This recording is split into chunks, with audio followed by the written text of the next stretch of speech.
It's hard to believe that the Nintendo Switch is finally at the end of its life cycle. Not only is it Nintendo's most successful console, but the game lineup is one of the greatest of all time. So today, I'm going to be covering the 10 best games on the platform. But I can't possibly do it alone, so that's why Jack from Jack's Game Room will be helping me out with today's ranking.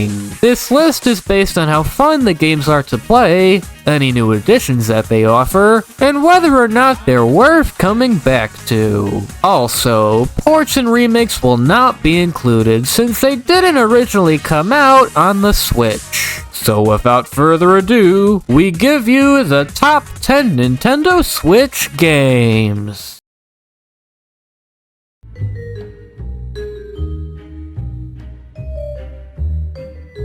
Starting off our list, we have Luigi's Mansion 3. This game combines the best elements of the first two games to make the best Luigi's Mansion game yet. Luigi vacuums his way through a giant haunted hotel with plenty of spooky settings. You'll suck up ghosts and movie sets, overgrown gardens, and even a castle. Professor Egad's latest invention, the Poltergust G00, has plenty of new mechanics like plungers and slam attacks that are total game changers for the series. Gooigi returns from the 3DS game and allows the entire game to be played with 2 players. Retro Studios truly hit it out of the park with the visuals. The cartoony animations of the ghosts' spooky antics give the whole game so much more personality. On top of the fluent movement, the game also sports some scarily gorgeous graphics that still impress me to this day. If Retro Studios could make such a beautifully and expertly animated game on such underpowered hardware, it's no wonder that this was the game that convinced Nintendo to buy the studio. Just like the rest of the games in the series, it's a perfect game to pop on every Halloween.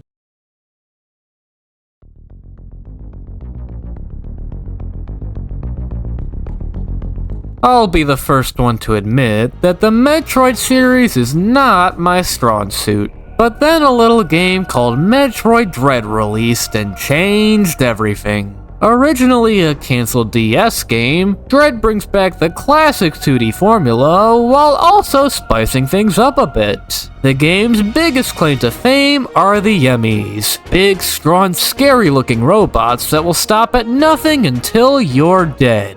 And you can't just kill them all willy-nilly either. Only a well-timed shot from an Omega Blaster can shut them down for good, and they're pretty hard to come by. This in turn makes the game almost entirely stealth-based. There's this very unsettling sensation that almost makes you feel, oh, what's the word?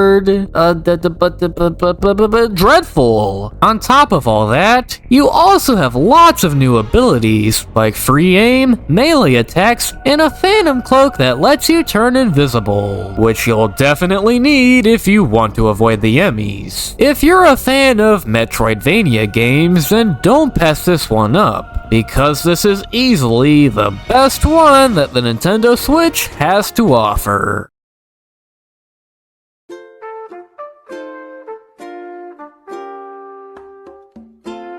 I don't think a game has ever taken the world by storm the way Animal Crossing New Horizons did. The game getting delayed from 2019 to early 2020 paid off hard. With everyone stuck inside, a game about socializing and community was at the right place at the right time. The decorating system of past games spilled out of your home and now allowed every last inch of your island to look any way you desired. The dedicated fans of the game spent countless hours making their perfect paradise for them and their villagers. If you aren't one for city planning, why not fly over to your friend's island and see what they're doing? All of this on top of the classic Animal Crossing pastimes like filling out your museum, hunting for popular villagers, and talking to your neighbors. It really can't be understated how popular this game was. Wherever you looked, celebrities, night shows, brands, to even fire departments, the game was everywhere. Even if the next Animal Crossing is even better with more features, villagers, and things to do, I don't think it will ever be the phenomenon it was on the Switch in those years.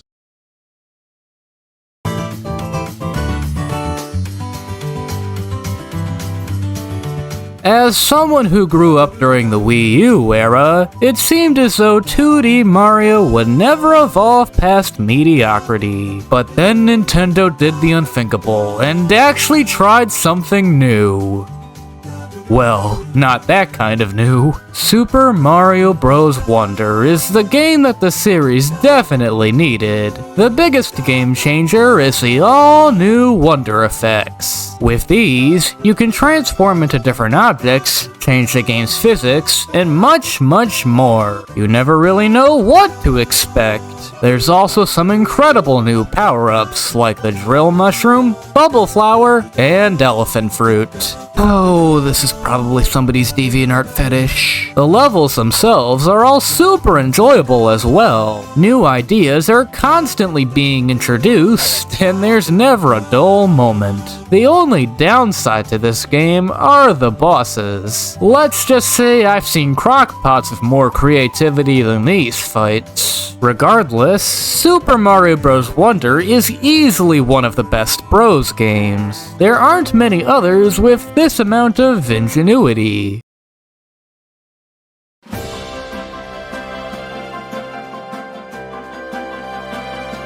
After decades of remaining a strictly 2D series, Kirby spread its wings to the third dimension with Kirby in the Forgotten Land. It's the pink buff ball you know and love, but now there is much more room to breathe. Plenty of iconic copy abilities return with the ability to upgrade them over time in the Waddle Dee town. The Forgotten Land itself, while post-apocalyptic with ruined buildings everywhere, looks beautiful with the flourishing greenery overpouring the world. The Mouthful mode lets Kirby stretch his body around various objects to help you get around. From cars, vending machines, traffic cones, to even light bulbs, Kirby will warp his body around just about anything. If the third dimension shines anywhere, it would certainly be the boss fights. You can feel the enemies tower over you, which while intimidating, makes them even more satisfying to strike down. The Forgotten Land doesn't need to be enjoyed alone, because a second player can join as Bandana Waddle Dee and go on this quest with you. While the Kirby series always delivered spectacularly fun and quality games, a lot of people were hoping for something a little more unique. This game was the breath of fresh air the series needed and has set a new golden standard for Kirby.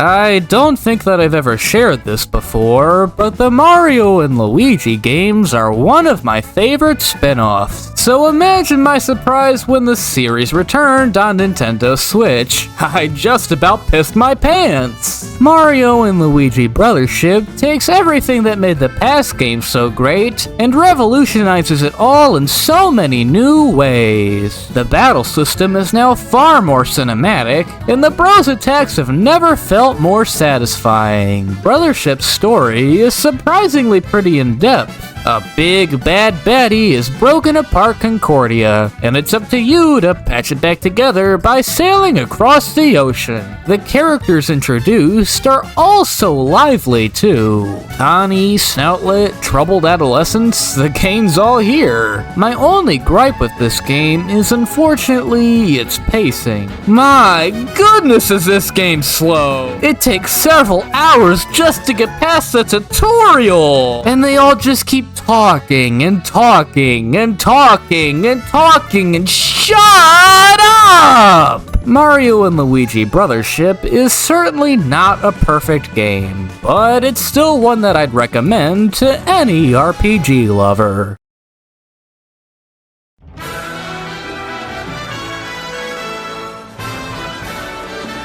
While nearly every game on the list had its fair share of excitement and hype, they all pale in comparison to the reactions of Super Smash Bros. Ultimate. The tagline of the game was "Everyone is here," and the game definitely lived up to that title. An incredible 89 different fighters are here. All fighters from the previous games are here, and plenty of newcomers joined the fray. Every reveal trailer felt like an event, with dreams coming true every new character. Fans were shocked by Ridley, delighted by King K. Rool, confused by Piranha Plant, overjoyed by Banjo, jaw-dropped at Steve, frenzied by Sephiroth, and left in tears by Sora. While it was hard to say goodbye to trophies, the copious amounts of spirits gave us months of gameplay to collect them all. The World of Light campaign was a fun time with plenty of incredible bosses. The new characters are so much more complex and feature-rich than we thought possible in the Smash series. On top of all the returning characters, there are dozens of returning stages, songs, and modes. They weren't kidding calling this Ultimate, because even years later, fans are left scratching their heads speculating on how a game like this could ever be topped. With how much money the Smash series makes, there will always be a sequel in the works. But if Smash ever needed a finale, I think Ultimate would be a good way to go out.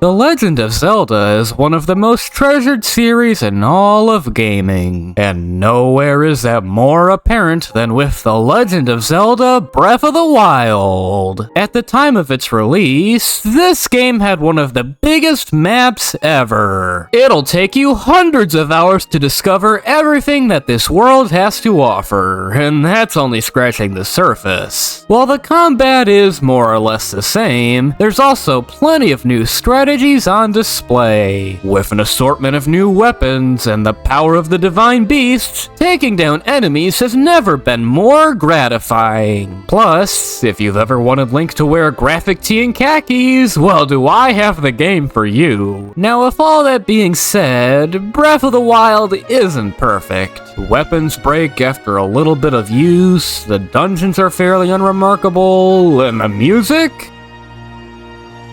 Wait, does this game even have music? Despite all of its shortcomings, The Legend of Zelda Breath of the Wild is still one of the greatest games Nintendo's ever made. Just make sure not to play the Wii U version. As if...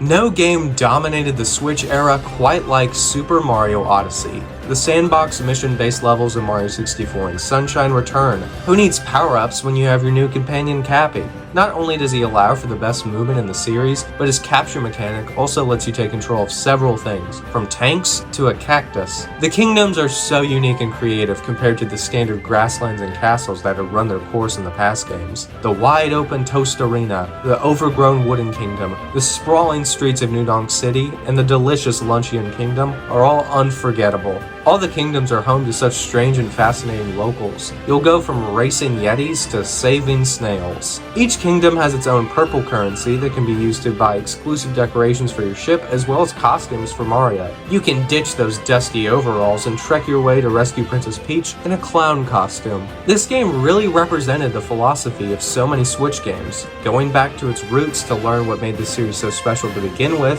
while still being something new and exciting, paying tribute to what came before it while still pushing the games forward. Even after thousands of Switch games filled the system's library, Mario Odyssey continues to stand above the competition. But we have one more game to fill out this list.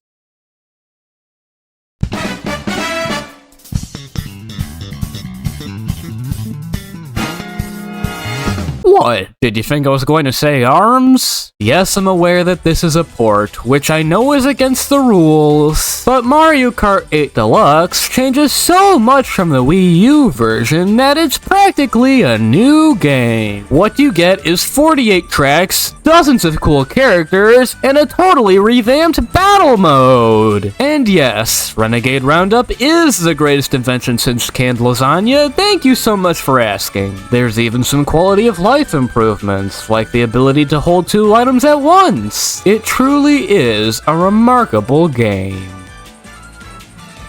Holy shit!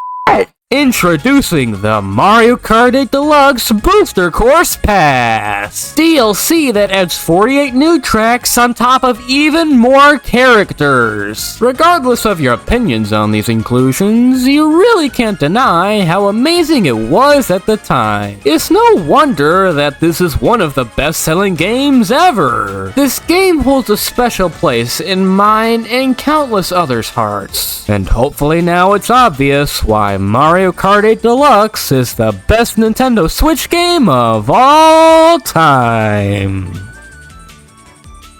Besides this.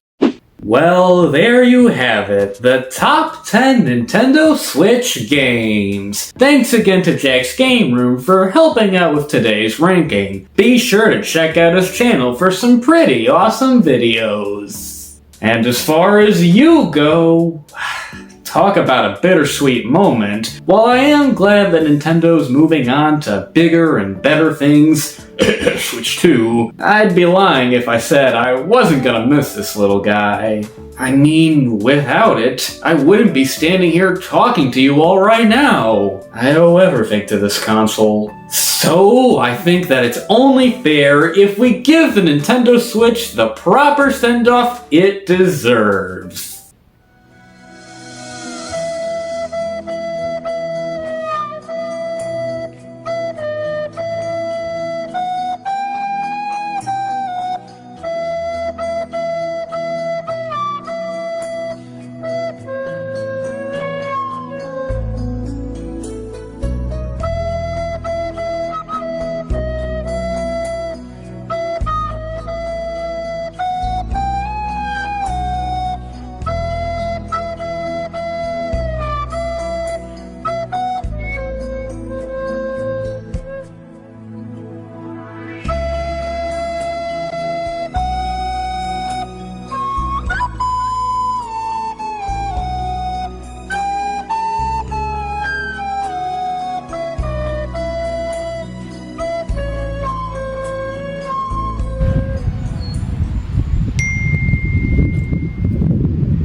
Wait, what?